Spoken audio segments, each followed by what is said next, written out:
A very warm welcome. Today we have with us Manish Dave, who is the Head of Information Security at Aarti Industries.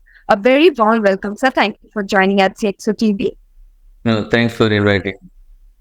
It's a pleasure to have you at the platform. And before we deep dive into the entire conversation, especially in orientation with the pharmaceutical company and the chemical industry that is there, so we would like to briefly get to know about you. If you can briefly introduce yourself to our CXOTV audience and how your journey has been so far in the years, if you can slightly highlight on those, it would be great to know, sir.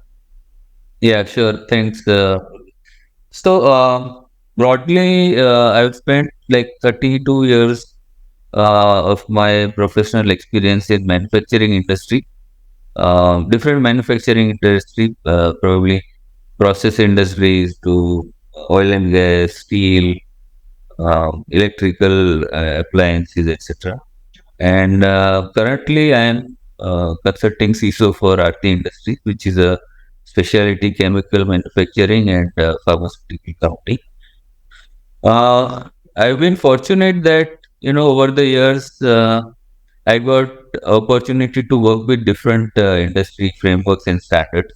So as early as like 2001, I was involved in implementing British standard PS 7799 in L&T, and subsequently ISO 27001, SOX, Swiss ICS code, and many other frameworks I've implemented in different organizations, depending on their organization's requirements. So yes, I mean, you can say that almost like 22 years in security, and within IT, I managed quite a few functions: business process excellence, service management, infrastructure, and operations.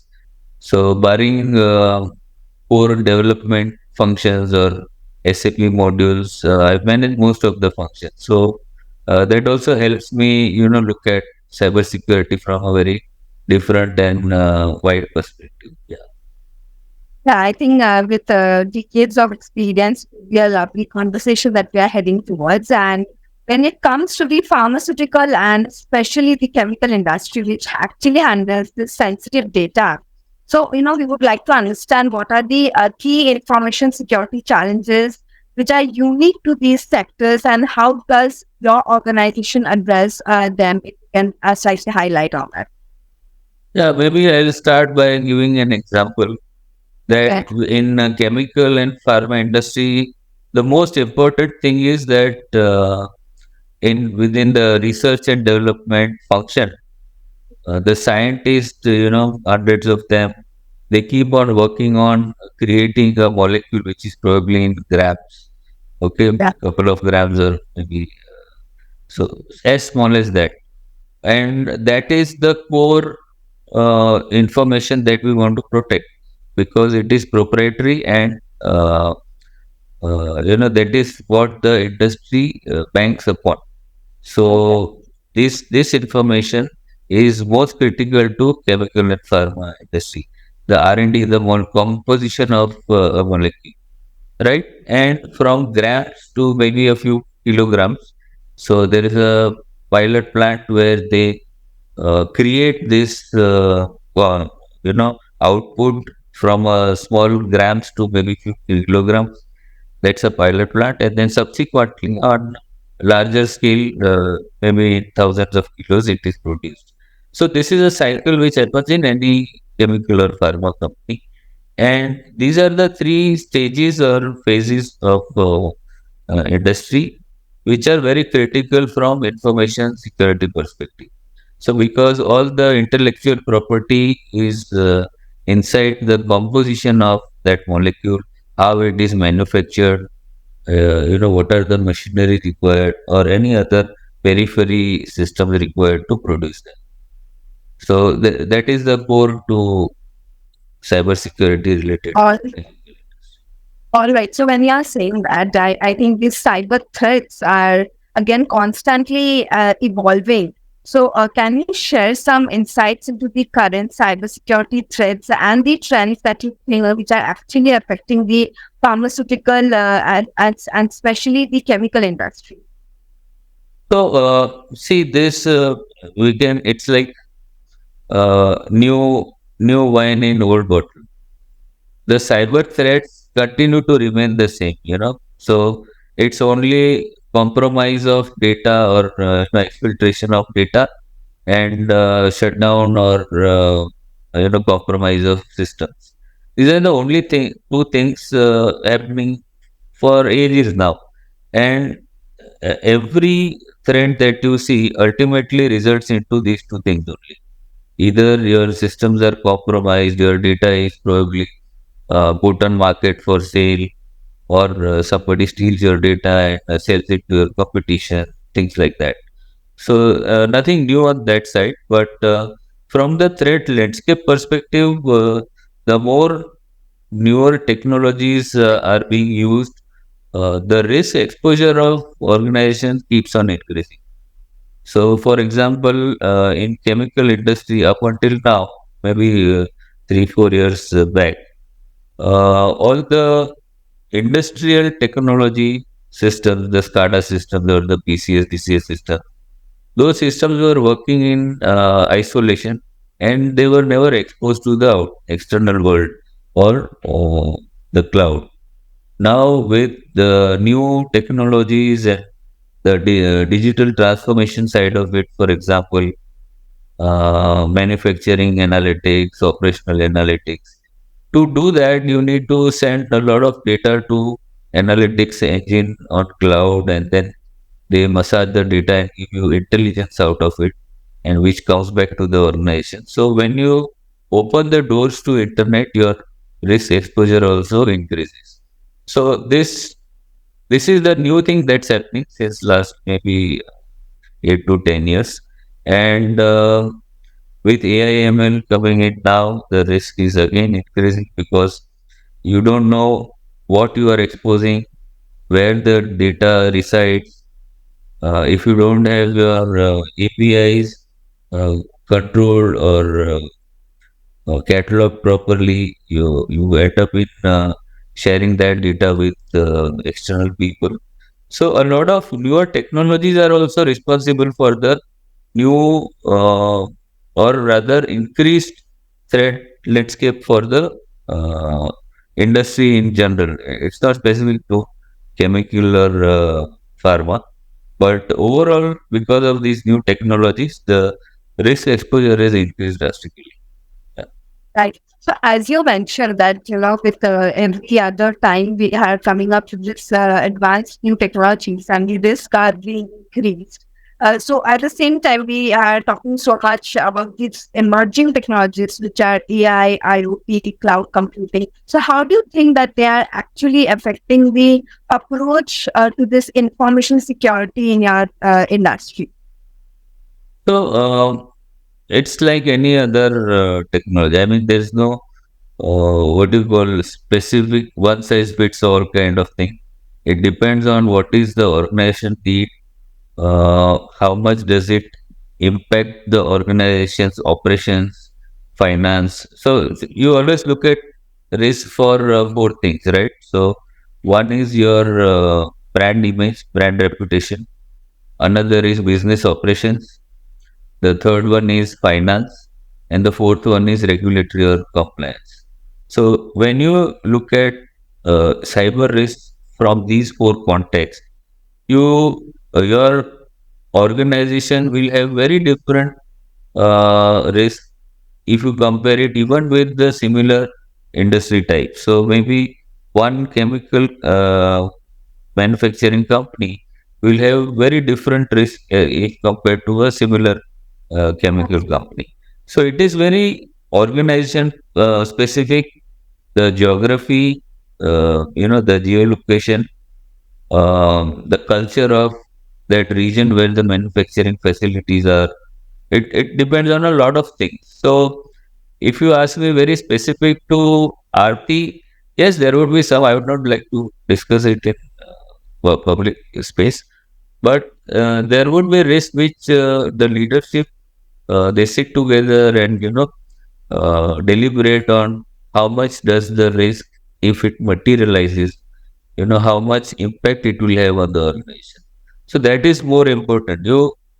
You can't be paranoid about things, and then you can't develop your strategy just based on what you hear.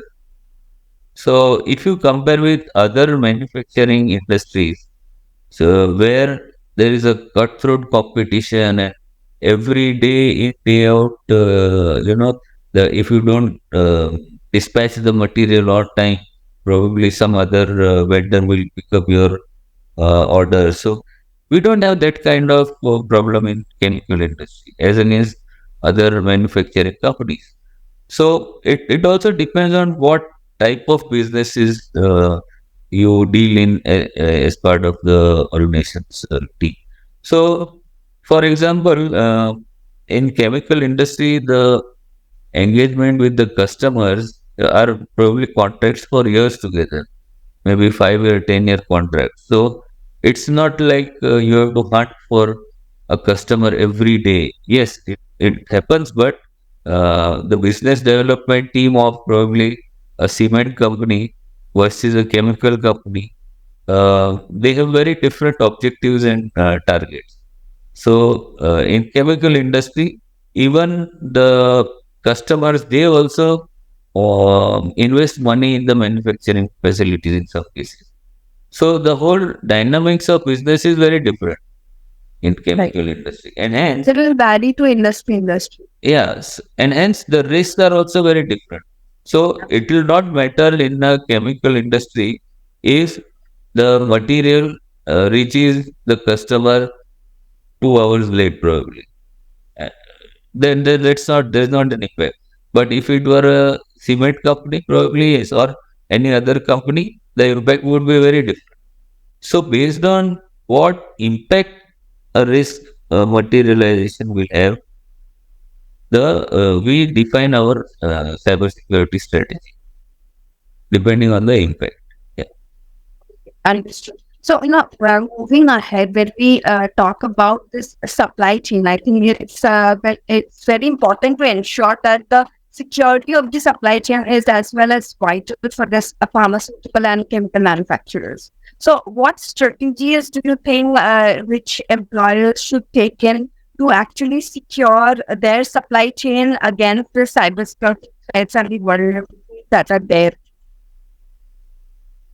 Um, so again, there's no one size fits all kind of solution there.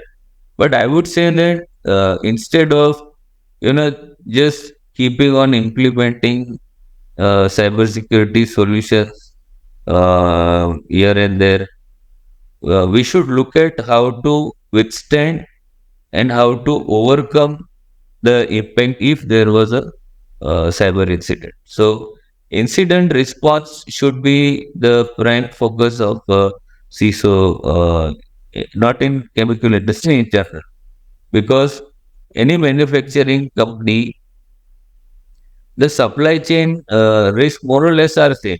It does not differ from company to company, but because it's in the reaching the customer side, things like that. So all of that is a very common thing in all the companies. How how the risk is, how ready you are as an organization to uh, come back to business as usual if an incident were to happen, is the key to success. So maybe a small same similar size of two companies, if they have a robust, documented, rehearsed incident management response plan. If one has a response plan which is, once a year at least, some DR drills or all of that is done, and the other one does not have, probably the first company would come back to normal very quickly. So, incident response, to my mind, is the most critical component for ensuring the supply chain security. So, like human error has been a significant factor when it comes to cybersecurity incidents. So, how to actually educate and raise awareness among the employees to actually mitigate this cybersecurity risk effectively? Yeah, so like any other organization, we also have awareness programs. So you keep on sending alerts, newsletters, email flyers, probably some presentation slides. But on top of that, I think the most critical or important part of awareness is to run simulated attacks. Okay, so and that is where you know how well your employees are aware about the risk and how to spot, let's say, for example, a phishing attack simulation. So we run campaigns for maybe 1 or 2 months where we purposely roll out the phishing email, and then we see how people react to it. And based on that, we keep on revising the awareness content so that where whichever area people are weak, we strengthen those areas. So it's a continuous process, I would say. But basically, by doing attack simulations is where you get to know that what is the maturity of the awareness in your employees, and how much exposure you have from the employee side. Now, there are some benchmarks, may not be 100% applicable to Indian industry, but so, like, let's say, in manufacturing industry, usually it is between 4 to 7% is supposed to be a okay acceptable number of people, getting getting hooked by the phishing attack. So you try to uh, you know go to 0%, which is never going to happen, because every now and then new people join in, people forget what they learned last year. So, but we go with the target of zero, and as much as possible, we move towards zero. That should be the objective, I would say. But 4 to 7%, I think, for manufacturing industry, I would say it's a good number to have. Maybe in a bank or a financial institution, the thrust of awareness needs to be more as compared to manufacturing. Right. So I think, as you mentioned about attack stimulation, I think it's a great strategy to actually identify and then build the required awareness among the employees. And at the same time, while we were discussing actually about the incidents, cybersecurity incidents, the other no organization is immune to such cybersecurity incidents. So can you actually shed some light on your incident response plan and business continuity measures in case of such kind of security breaches that happens? So see, I would say that not only cybersecurity solutions, but the whole approach of organization towards technology is is important. For example, we have a approach saying, let's say, cloud first.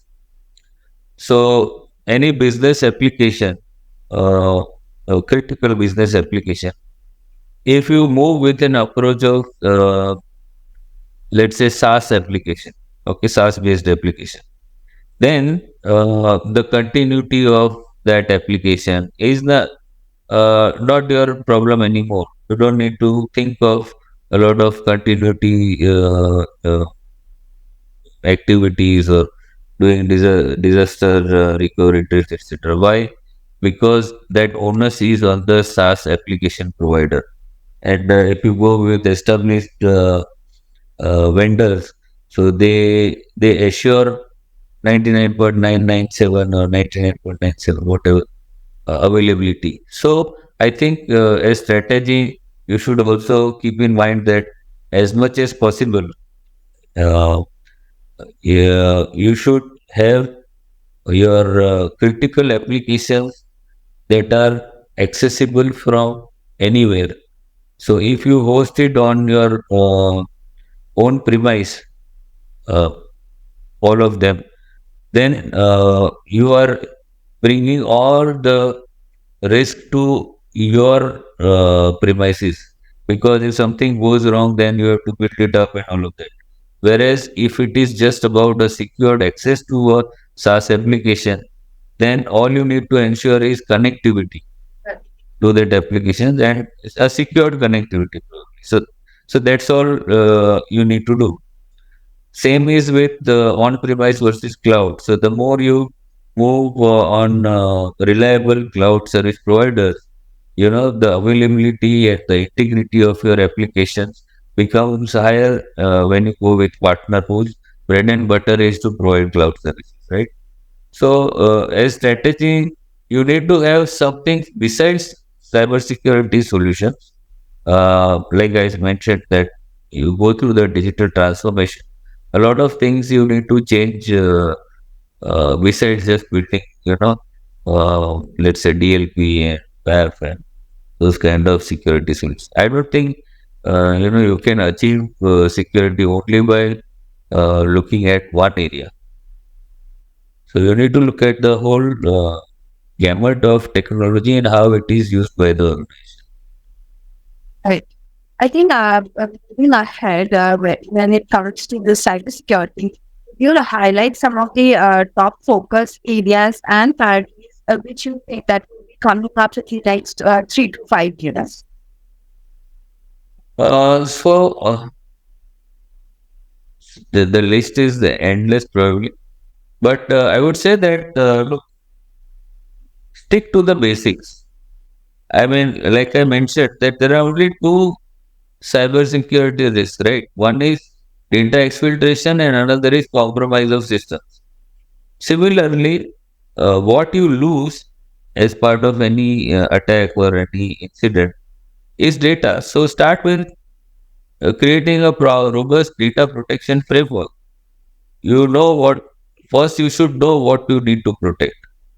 Then you put adequate controls to protect a specific type of information.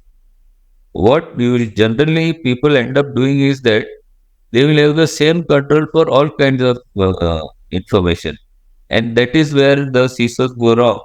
So if you, like I mentioned, that if for my organization, the recipe of the molecule developed in R&D, if that is the most critical information that I want to protect, then all my efforts should go there and not on a website which is static data, which probably very few people go and read and things like that. So you need to be smart enough where you want to invest money within your technology landscape.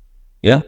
That is Second one is in coming years probably deepfakes. I think is one thing which is going to harass us across industry. So not only deepfake videos, but deepfake invoices. The scamsters probably will find many ways of duping the suppliers, customers.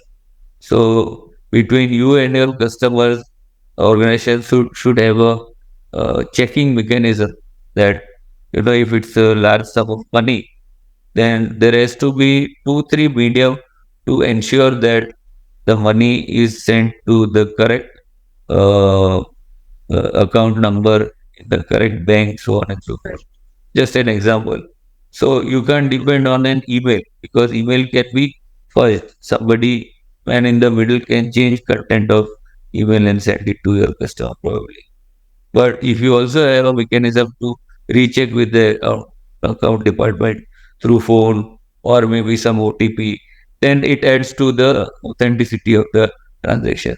So people should find uh, measures to ensure that any transaction or any conversation is authentic, because scamsters or hackers will continue to find ways to breach them. Yeah, so I think broadly these are the 2-3 things that we need to take care of. And thirdly, what is it that you want to expose? So AI ML based, once you connect with uh, external AI/ML engines, what is the data that you are sharing with them? How much is it within your control? Is organizational data somehow by mistake getting copied to the outside world, their database? So these are the few things that you need to take care. API, AI/ML, I think, are two critical areas where you need to see things with a microscope. Probably. Yeah. So when it comes to the future outlook of this pharmaceutical industry and considering the chemical industry as well, so what is the future outlook you think that is there, and what are the technologies which you think are crucial for the growth of this sector particularly? No, so I think this particular industry, the IP, intellectual property, is the key. So all the things that you need to protect that information, all the technology, let's say for example, DLP or secure web gateway, or uh, content filtering on internet, uh, uploading of data, all that, the four pillars of data protection should be implemented, I feel. So DLP in the all of the mediums, web, email, and network, and endpoint. So all of these four types of DLP, then your CASP, then key management and encryption, and IRM. These are the four pillars I think you should have if you want to have a robust data protection framework. Yeah. Thank you, sir. With this, we have come to the end of this entire wonderful discussion with such insightful knowledge for our audience. Thank you for your time. I'm just pleasure interacting with you. Yeah, sure. So these are, I think, one thing I wanted to mention is that uh, this opinion, or whatever I said, is my own thought process and may not necessarily represent my organization. But this, as an industry veteran, I would say, uh, Absolutely. over the years, what I have seen. So based on that, I have shared my thoughts. So hope it is represented in the same. Yeah. Yeah, absolutely, sir. Thank you for your time. And whatever you have shared is completely on your perspective. That is for sure on that side. Sure. Thank you so much. Thank you. Right. Thanks for inviting. Yeah. Thank you. For more updates from CXO TV, please like and subscribe to our channel.